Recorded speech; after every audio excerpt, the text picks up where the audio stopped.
राज्यातील लाखो शिक्षक भरती इच्छुकांना मोठा धक्का बसलाय।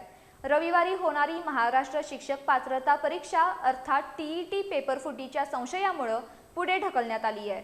भिवंडी इथं पोलिसांनी केलेल्या कारवाईत जप्त करण्यात आलेल्या प्रश्नांपैकी काही प्रश्न मूळ प्रश्नपत्रिकेशी जुळल्याचं निष्पन्न झाल्यानंतर महाराष्ट्र राज्य परीक्षा परिषदेनं हा निर्णय घेतलाय।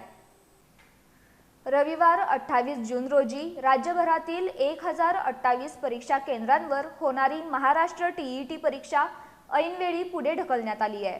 भिवंडी परिसरात गोपनीय माहितीच्या आधारे पोलिसांनी छापा टाकला असता काही व्यक्तींकडे टीईटी प्रश्नपत्रिकेशी मिळते जुळते प्रश्न आढळल्याची माहिती समोर आली। त्यानंतर महाराष्ट्र राज्य परीक्षा परिषदेच्या अधिकाऱ्यांनी पडताळणी केली असता काही प्रश्न मूळ प्रश्नपत्रिकेशी जुळत असल्याचं स्पष्ट झालं। या प्रकरणी भिवंडी पोलीस ठाण्यात गुन्हा दाखल करण्यात आला असून तपास सुरू आहे। या पार्श्वभूमीवर परीक्षेची पारदर्शकता आणि विश्वासार्हता कायम राखण्यासाठी परीक्षा पुढे ढकलण्याचा निर्णय घेण्यात आल्याचं परीक्षा परिषदेनं स्पष्ट केलंय। या घटनेमुळे राज्यातील लाखो उमेदवारांना मानसिक आणि आर्थिक फटका बसला असून परीक्षेची नवीन तारीख आणि सुधारित वेळापत्रक लवकरच जाहीर करण्यात येणार असल्याची माहिती परीक्षा परिषदेकडून देण्यात आली आहे।